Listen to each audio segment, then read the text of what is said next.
I'm Davey. I'm awesome. And welcome to the Comment Corner, where you guys make comments on my videos, and I respond every week. And in between responding to your comments, you know what you call a sleeping werewolf? An unaware-wolf. So, kicking it off this week with last week's Comment Corner, the Bride of Frankenstein dad jokes. The film bestie kicked it off with, what was that look? You were staring at the camera like you were undressing the subscribers with your eyes. Those were like creepy bedroom eyes, dude. Yikes. Paul Getto replied to this. It was a little creepy. Like he was ready to watch us all get murdered. Whatever do you mean, gentlemen? Then the film bestie commented, the flavor of pineapple is delicious, but the consistency of pineapple is a turnoff. Pineapple on pizza is the devil! Are we still doing this? Okay, then don't eat pineapple on pizza. But you don't get to talk to me about flavor, Mr. Likes his steak burnt. Then the film bestie commented, your mom was so fat, Pennywise told her she don't float down here. Your mom was so ugly, Pinhead closed a box and wept.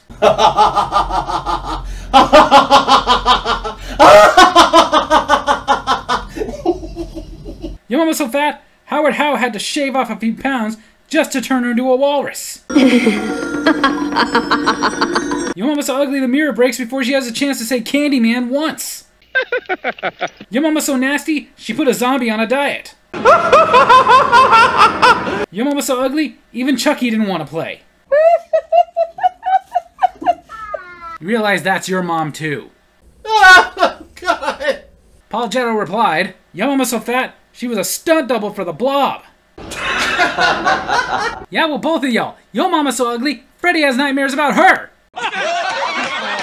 Then Paul Getto made his own comment. If he's so afraid to marry her, then why not break up? Why am I asking about the love life of a made-up commenter? It's okay, I do the same thing. It takes on a life of its own, it seeps into you. You forget, it's just my brother making up crap. Then Paul Getto commented, oh, and I just listened to It's Raining Men all the way through for the first time. Your brother worries me, man. I grew up with that. And here's the thing, I've talked about it before with other people and they've been like, okay, what if he's gay? Gay people like that song. If he was gay, it wouldn't be weird. Then Jay McCool commented, I couldn't find a Bride of Frankenstein joke. So here's a Frankenstein joke. Best I can do. You know what to do if you see Frankenstein's monster coming after you? Make a bolt for it. Yeah, those Bride of Frankenstein dad jokes I did last week, they were just Frankenstein jokes. I added bride to them. Because no, I couldn't find any either. Except one. You know when werewolves go trick-or-treating? Halloween! Then on my Davy's Awesome Stories, Halloween then versus now, Paul Getto commented, wow, your son looks like a child Michael Keaton. So what do you think? Think he's qualified. Then Paul Getto commented, Halloween also went from people dressing fun, funny, or scary to just, well, sexy. That's the stages of Halloween fun. Maybe I'll talk about that next year. Then Nicky B. Jammin commented, my old man's tricky too, brother. Let it out, man. Let it out. Nothing really tricky about that. It's just kind of like I said. We didn't even expect our dads to go trick-or-treating with us back then. They just didn't do that. Then, my brother the film bestie commented, what? Now Ted Bundy bedroom eyes this video? Why are you so obsessed with my eyes, Josh? Then the film bestie commented, I know this is off topic, but I just wanted to give a little tidbit. Being it's the Halloween season, rest in peace Lisa Loring, the original Wednesday Addams. And for the gorgeous woman she grew to be. I say, rest in peace. Well, that little tribute was almost sweet. Then Jay McCool commented, that Fox character from Five Nights at Freddy's is named Foxy. My bad, I'm not that into Five Nights at Freddy's. And don't get me wrong, I have Peacock, so I'm going to check out the movie, but I don't play the game. Then Jay McCool commented, why do parents always take their kids' candy? It's our right. We took you trick-or-treating. We suffered through the cold. We bought you the costumes. The least you can do is give us a few Milky Ways. You know what the werewolf ate after he got his teeth cleaned? The dentist. Then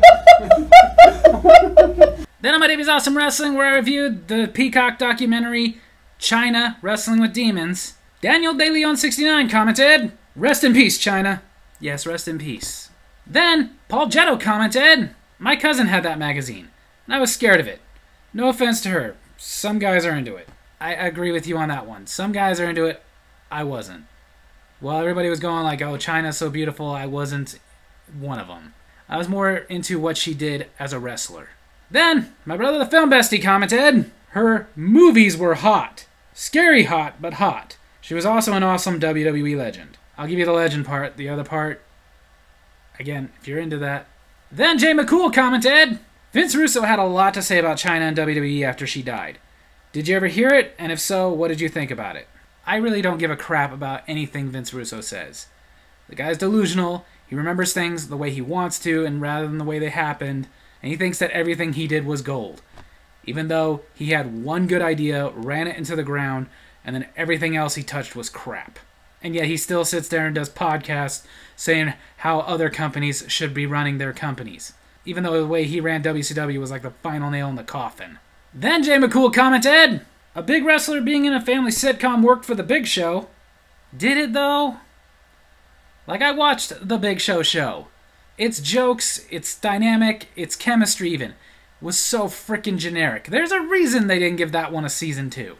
Then Jay McCool commented, not to speak ill of the dead, but my personal observation, China seemed like a compulsive liar. That is a fair assessment. She clearly was lying a lot.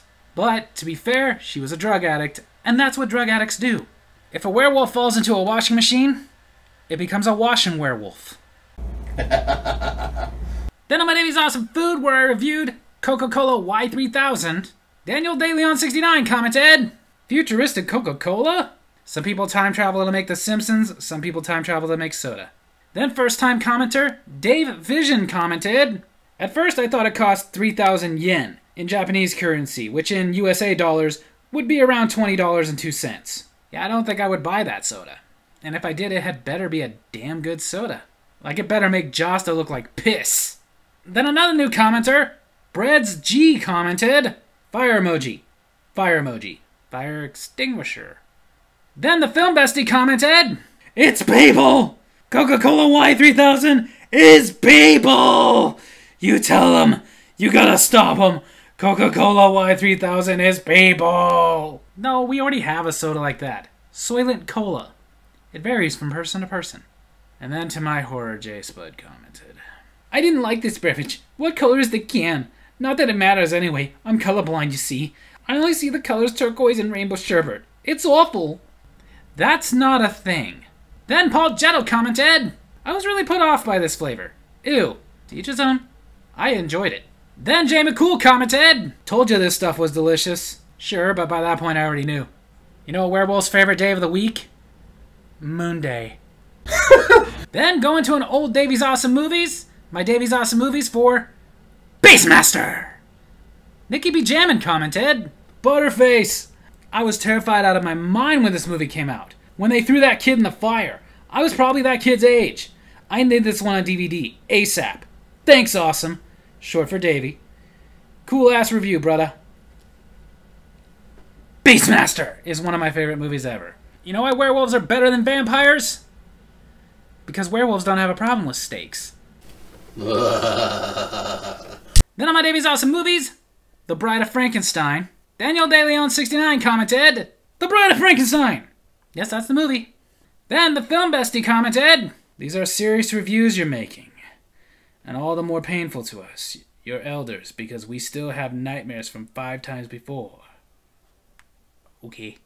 Then the film bestie commented, we had better confirm the fact that young Frankenstein is indeed following in his grandfather's footsteps. What?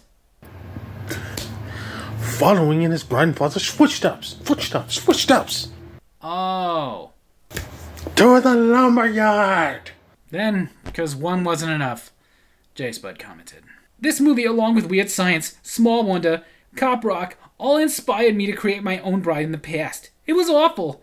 I was going to name her Cleopatra 2525, but then I found out there was already a sci-fi show by that title. With intent to sue Rob Tapper and Sam Raimi for stealing my name, I ended up watching the show and got so invested in the plot that I completely neglected Bullion Yabba Dabba Da. That was the new name I gave my creation. Apparently she had gained awareness and was angry at my neglect And the fact that I gave her Fran Drescher's voice. She came at me with the vengeful nature of a Ronin warrior while cursing me out like a Mad Max villain. Ever heard Drescher promise to make your grave her eternal she-shed? It's horrifying indeed. Thank goodness for the glass of prune juice and salt water I used to keep regular by my bed. It overloaded her circuits and caused a meltdown. I was left holding the remains of the most romantic partner I'd ever had. I called her my sweet Milky Pads. Then Paul Jetto commented, I've been binging on old horror this week. I like this one. Invisible Man won me, though. That's my favorite of the monster movies. Which, all of them are good. Well, I mean, The Mummy's okay. I wouldn't say bad, but it's okay. Then Jay McCool commented, my only issue with this one is that the bride was hardly in it. Other than that, it was a great classic. Yeah, but, they do that in movies sometimes. You sit there and wait for a character, and you're lucky to get like 10-15 minutes of it. You know what you get when you cross a werewolf and a hyena? I don't know, but I'll join in if it laughs. Then the final comment this week on a really old Davey's Awesome Stories. Like really old, like back before I even had a tripod. On the Davey's Awesome Stories, my wife's OCD. Paul Jetto commented, I think my fiance and your wife are sisters. Lol. Now here's how you and I could be connected. Do you love to torment your woman when it comes to her OCD? You know what happened to a werewolf when he swallowed a clock? He got ticks. Dude! So there you have it. That's the Comic Corner this week. I hope you guys enjoyed it. And if you did, make sure to hit like, hit subscribe, hit the little bell so you get notifications when I post new videos, and leave a comment of your own to be in next week's Comic Corner. Love you guys.